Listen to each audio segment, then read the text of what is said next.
This channel does not promote any violent, harmful, or illegal activities. All content provided by this channel is meant for an educational purpose only.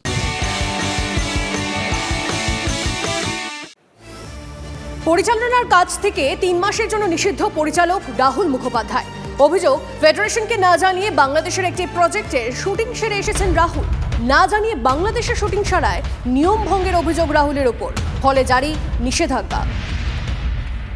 থেকে আমাদের guild থেকে আমরা যে কর্মবিরতির কথা বলেছি 3 মাসের, তার জন্য সত্যি আমাদের সবার খুব খারাপ লেগেছে, কারণ কারুর কাজ বন্ধ হয়ে যাবে এটাও ঠিক নয়।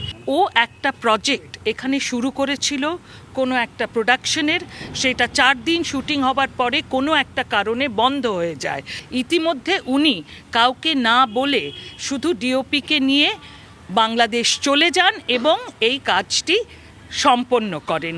এবং এই ধরনের গোপনে শুটিং, কাউকে না জানিয়ে শুটিং যদি করা হয়, আমরা আমাদের এজিএমএ ফেডারেশনে গ্রহণ করা হয়েছিল একটা সিদ্ধান্ত, সেটা যেই হোক না কেন তাকে সাসপেন্ড করা হবে। একজন প্রখ্যাত প্রযোজক তথা পরিচালক তিনি বলছেন যে একটা সময় ফেডারেশন থাকবে না। তিনি কোন পরিপ্রেক্ষিতে ব্যাপারটা বললেন? ফেডারেশন কি কোনো পার্টিগত বা কোনো পলিটিক্যাল অর্গানাইজেশন? নিশ্চয়ই নয়। অল ইন্ডিয়া বেসিসে আমরা 6টা ফেডারেশন রয়েছি। আপনারা জানেন যে কেরালা, তামিলনাড়ু, হায়দ্রাবাদ, ব্যাঙ্গালোর, মুম্বাই এবং হচ্ছে কলকাতা। টোটাল 6টা নিয়ে আমাদের আইফেক, অর্থাৎ all India film employees confederation. আজকে আমরা কিন্তু পারস্পরিক সহযোগিতার হাত বাড়িয়ে আমরা কাজগুলো করি অল ইন্ডিয়াতে। এখানে যদি আমাদের কোনো মেম্বার সাসপেন্ড হয় বা কোনো শাস্তি পান, সেটা আমরা অল ইন্ডিয়া লেভেলে জানিয়ে দিই, তারাও আমাদের জানিয়ে দেন। তিনি কিন্তু ভারতবর্ষের আর অন্য কোথাও কোনো কাজ করতে পারবেন না অন্যায় কাজ করে, অর্থাৎ আইনটা সবার জন্য সমান। বিদেশে শুটিং করতে যাওয়ার জন্য কেন ফেডারেশনকে জানাতে হবে, প্রশ্ন তুলেছেন পরিচালক।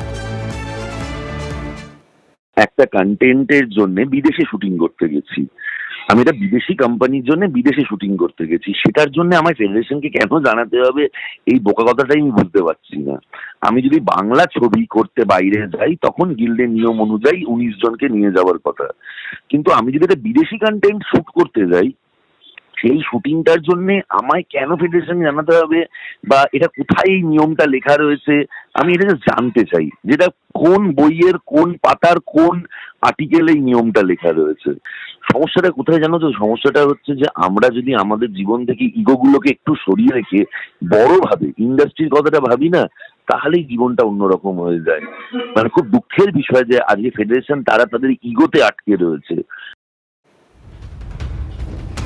রাহুল মুখোপাধ্যায়ের উপর নিষেধাজ্ঞা জারির পরই তাকে পরিচালকের বদলে ক্রিয়েটিভ প্রডিউসার হিসেবে ছবিতে রাখার ঘোষণা করে নির্দিষ্ট প্রযোজনা সংস্থা। তবে ফেডারেশন সভাপতি স্বরূপ বিশ্বাসের দাবি, এরকম কোনো তথ্য নেই তার কাছে, এরকম কোনো পদও নেই বলে জানিয়েছেন তিনি। বলা হয়েছিল যে কোনো একটা অজ্ঞাত কারণে শুটিং বন্ধ, এবং তারপর তোমার কাছ থেকে আমরা জানতে পারি যে টাকা পয়সার সমস্যা, সেই সমস্যার টাকা পয়সা না, শব্দটা ভুল, এটা ওয়েজেস নিয়ে সমস্যা হয়েছিল, সেটা মিটে গেছিল, কিন্তু আমরা ফুল পেমেন্ট পাইনি। এবং তার পরবর্তী ক্ষেত্রে রাহুল যেটা করেছে, বাংলাদেশে গিয়ে শুটিংটা কমপ্লিট করেছে, সেই কারণেই কি এই সাসপেনশন? ফেডারেশনের পক্ষ থেকে যে প্রেস বিজ্ঞপ্তি করা হলো, সেটা পরিষ্কার করে দেওয়া হয়েছে কেন সাসপেন্ড করা হয়েছে। কিন্তু এই যে বলা হচ্ছে যে প্রযোজক সংস্থার কাছ থেকে আপনার কাছেও একটা আজকে মেল গেছে, সেখানে বলা হচ্ছে, সেই মেলে রাহুল মুখার্জি সম্বন্ধে কোনো উল্লেখ নেই। আচ্ছা, কিন্তু সেখানে কি এই যে নতুন প্রজেক্টটা আসছে, সেখানে তাকে ক্রিয়েটিভ প্রডিউসার হিসেবে তারা রাখছে, এরকম এই ধরনের কোনো ইনফরমেশন নেই। মানে সেটাও কোনোভাবে প্রযোজক সংস্থা না জানিয়ে নিজেদের মতো করে দিয়েছে? আমার কাছে কোনো ইনফরমেশন নেই, কোন মেলের কোনো উল্লেখ নেই। এবং আরেকটা বিষয় যেটা, যে যদি প্রযোজক মানে যে ক্রিয়েটিভ প্রডিউসার হিসেবে যদি কি কাজ করতে বলে, সেক্ষেত্রে কি কাজ করতে পারমিশন দেবে ফেডারেশন? ক্রিয়েটিভ প্রডিউসার এখনও আমরা জানি না, বিষয়টিকে এখনও পর্যন্ত ইন্ডাস্ট্রিতে হয়নি, বিষয়টি জেনে বলবো। মানে ডিরেক্টর সাসপেন্ড মানে সে কিন্তু ফ্লোরে আসতে পারবে না, তাই তো বলা হয়। সাসপেন্ড মানে তো সে শুটিং সংক্রান্ত, তাকে যে চিঠিটা দেওয়া হয়েছে পরিষ্কার লেখা হয়েছে শুটিং সংক্রান্ত কোনো বিষয়ের সঙ্গে সে যুক্তি থাকতে পারবে। ধন্যবাদ আমাদের সঙ্গে কথা বলার জন্য। এবং একটা বিষয় অবশ্যই বলতে হয় যে এই যে 3 মাসের সাসপেনশন রয়েছে রাহুল মুখার্জি, সেটা কিন্তু বহাল থাকলো।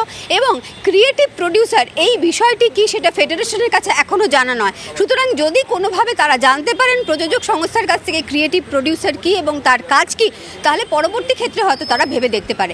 ক্যামেরার মৃন্ময়ের সঙ্গে সুচরিতা, TV9 বাংলা, কলকাতা। আর এই খবর প্রকাশ্যে আসতেই কার্যত ঝড় উঠেছে টলিপাড়ায়।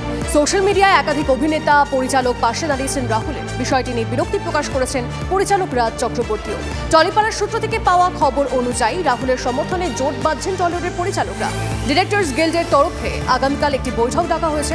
গোটা ঘটনায় এক্স মাধ্যমে সরব হয়েছেন কুণাল ঘোষও। সমাজ মাধ্যমে যেভাবে সব পরিচালকেরা ফেডারেশনের দাদাগিরি নিয়ে সরব হয়েছে, তাতে আগামী দিনে ফেডারেশনের সঙ্গে পরিচালকদের সংঘাত বাড়তে পারে।